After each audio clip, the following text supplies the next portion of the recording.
Dans le documentaire, je m'interroge sur les leviers de motivation de plein de monde, mais finalement, je ne partage pas tellement quels sont les miens. Et je me suis posé la question si, dans un monde dystopique, je devais choisir entre ces trois leviers de motivation, entre l'environnement, la tâche et la mission, qu'est-ce qui me ferait lever le matin le plus? Et en fait, c'est l'environnement de travail. L'environnement de travail dans toute sa largeur, à la fois pour les liens que je crée, parce que ce qui me motive, en fait, c'est les gens avec lesquels je vais passer ma journée, c'est les personnes que je vais rencontrer, c'est les discussions que je vais avoir qui me nourrissent. Et puis, c'est la flexibilité que j'ai de pouvoir organiser mes journées un peu comme bon me semble. Et ça, c'est un truc que j'aurais pas envie de lâcher.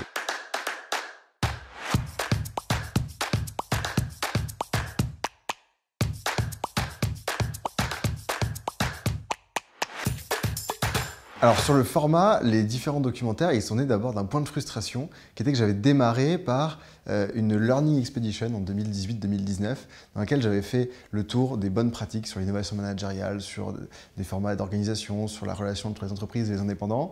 Et j'étais rentré de ce voyage en rédigeant un rapport d'études de 250 pages, donc un PDF. Et je trouvais que ce n'était pas suffisamment ludique pour pouvoir partager la réflexion au plus grand nombre et surtout au grand public. C'était un format qui avait bien plu à des personnes qui étaient déjà dans la thématique. Pour les personnes qui n'étaient pas encore concernées, c'était pas quelque chose sur lequel on rentrait facilement.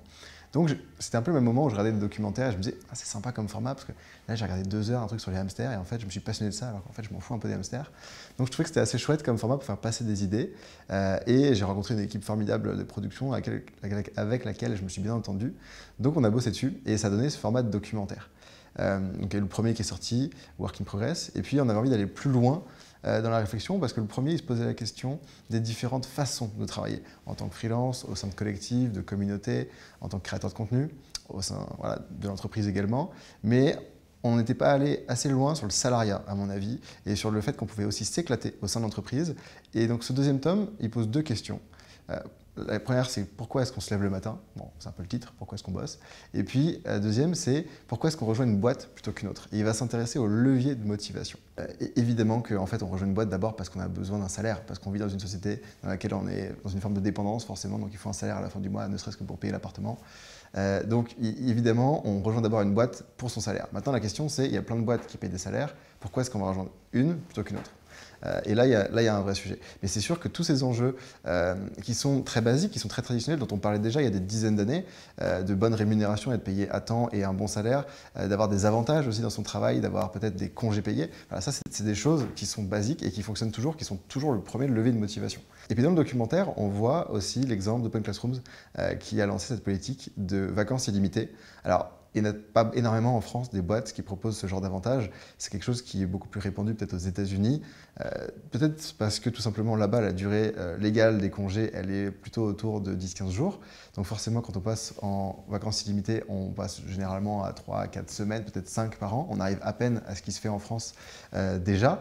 Mais moi, ce que j'aime bien, au-delà de se dire que les personnes ont plus de vacances, c'est de se dire, en fait, à un moment donné, si jamais il y a une journée dans laquelle je ne peux pas venir bosser parce que mon enfant est malade, parce que je m'occupe d'une personne à charge, parce que juste je ne me sens pas bien aujourd'hui, je n'ai pas besoin de compter, de me dire « Ah mince, en fait, je vais perdre une journée de congé, donc cet été, je ne pourrais pas partir. » Et de se dire juste, en fait, je pourrais avancer dans mes objectifs plus tard, rattraper, m'organiser comme bon me semble, tant que je ne mets pas en péril le collectif, pour atteindre les objectifs. Et j'ai pas besoin de me soucier de la question des vacances, des congés.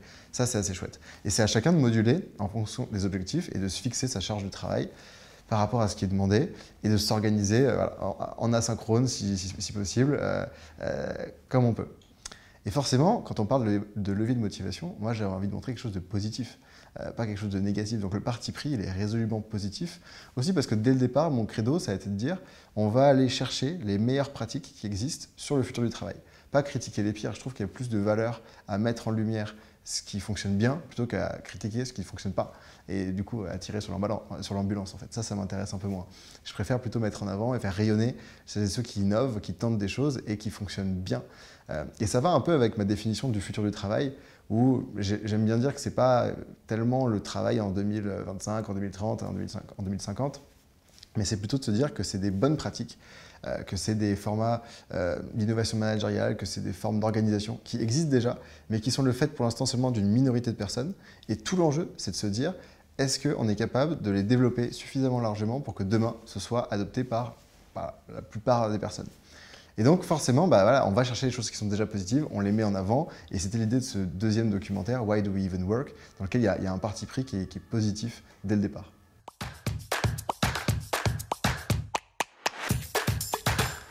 Je crois que cette thèse de Laetitia Vito, elle m'a profondément marqué moi, quand j'ai lu son livre Du labeur à l'ouvrage. Et ça se voit parce que c'est la seule qui est à la fois dans le premier et dans le deuxième documentaire. Donc forcément, j'en étais imprégné. On avait commencé à mettre en avant cette thèse-là dans le premier, qui fonctionnait bien, mais je crois qu'elle est devenue plus puissante que jamais aussi avec le Covid. Et donc on s'est dit, il faut qu'on fasse quelque chose où on met vraiment en image cette thèse, où on va aller voir un artisan. Et on va aller voir, en fait, parce que évidemment avec un artisan, donc cette thèse de Laetitia qui dit qu'on peut renouer avec le sens de son travail à travers les valeurs de l'artisanat qui sont autonomie, créativité et responsabilité. Alors qu'est-ce qu'elle met derrière? Autonomie, voilà, c'est pouvoir faire les choses à sa façon, c'est un peu personnalisé. La créativité, c'est pareil, c'est mettre un bout de soi dans ce qu'on fait. Et puis responsabilité, c'est un terme qui parfois est mal compris. Et en fait, ça veut surtout dire pouvoir mesurer l'impact de son travail à la fois sur un projet global et puis sur son environnement. Et ça, c'est des choses qu'on imagine très bien pour un artisan qui fait n'importe quoi, des skis en bois, qui fait du chocolat, qui fait plein de choses. Ça, on imagine bien ces valeurs-là. Mais ma question, c'est de savoir, est-ce que ça s'applique à tous les métiers? Est-ce que ça marche dans le tertiaire, quelqu'un qui tape sur un ordinateur? Est-ce que ça marche aussi peut-être dans l'industrie? Et c'est pour ça qu'on a été voir Saint-Gobain, on a été voir une entreprise qui fait du développement web à Porto, Mindera, et ça marche en fait. De même, ils nous ont ressorti un peu les mêmes valeurs. Quand je leur posais des questions de comment est-ce que vous décririez votre quotidien, votre job, ils sont allés eux-mêmes chercher les mots de autonomie, les mots de créativité. Ils parlaient aussi de liberté. Le terme de responsabilité, c'était pas vraiment ça, mais c'était la notion d'impact qu'ils mettaient en avant, l'impact de ce qu'ils faisaient. Mais en fait, c'est la même chose, ça revient à ça. Et je crois que cette thèse de Laetitia, elle est super puissante parce que autant sur les sujets de télétravail et de confiance, c'est des choses qui sont limitées à une certaine partie de la population, qui ont des métiers télétravaillables. Autant cette notion d'artisanat avec l'autonomie, la créativité et la responsabilité, c'est universel et ça marche pour absolument tous les jobs. C'est juste une question de bonne volonté.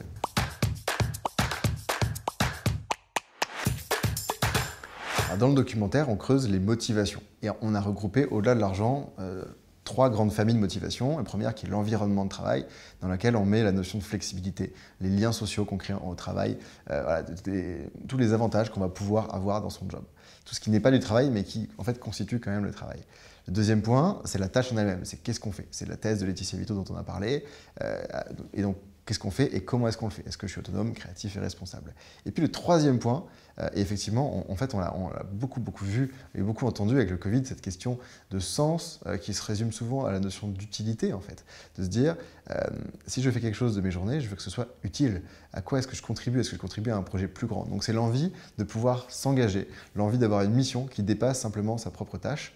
Et cette notion de sens, je trouve qu'elle se traduit mieux en anglais, parce que la notion de sens, en fait, elle est à la fois individuelle et collective. Et en anglais, on a à la fois la notion de meaning et de impact. Et meaning, c'est quelque chose, c'est pour moi en fait. Est-ce qu'à la fin de la journée, j'ai l'impression d'avoir fait quelque chose d'utile, de façon peut-être même égoïste? Est-ce que je me suis senti utile ou est-ce que le matin, j'ai l'impression que je vais contribuer à quelque chose et pour ma petite personne, voilà, je suis content d'avoir été utile. Et puis après, il y a la notion, ça c'est meaning, et puis il y a la notion d'impact. Est-ce que j'ai de l'impact sur un projet qui me dépasse, qui est beaucoup plus grand, qui fait interagir beaucoup plus de personnes, beaucoup plus de moyens, et je contribue à un projet de société, à un projet de vie dans lequel j'ai envie de m'inscrire et auquel je crois. Et donc c'est l'alignement entre les valeurs en tant qu'individu et les valeurs qui sont conduites par l'entreprise. Maintenant, il y a un sujet forcément quand on arrive sur ce sujet d'engagement des entreprises, qui est de dire dans quelle mesure est-ce que l'engagement des entreprises il est sincère. Et moi, j'ai tendance à me dire que parfois ça démarre par du washing, où en fait l'engagement il ne va pas être sincère. L'engagement il va être économique, il va se dire comme les individus, et c'est ce que dit Emmanuel Duez dans le documentaire, ont été un peu schizophrènes pendant un moment et là reviennent à des choix conscients. On a fait des choix conscients dans la consommation. On va faire de plus en plus des choix conscients aussi en tant que candidat pour rejoindre une entreprise. Et donc je ne vais pas rejoindre une entreprise qui ne matche pas avec les valeurs que j'ai d'un point de vue personnel, qui ne s'engage pas sur les sujets qui comptent pour moi. Donc demain, les entreprises vont devoir s'engager, pas parce qu'il y aura un sursaut éthique, mais parce qu'en fait, il y aura une obligation économique de se transformer. Et à mon avis, c'est pas plus mal, parce que c'est pas se débarrasser du capitalisme, c'est se dire qu'en fait, c'est parce qu'il y a le capitalisme qu'on va arriver à répondre aux enjeux qui sont les nôtres, juste parce que la boîte a besoin de faire du profit, a besoin de continuer à exister, et donc pour ça, elle va avoir besoin de se transformer et de s'adapter aux attentes des individus.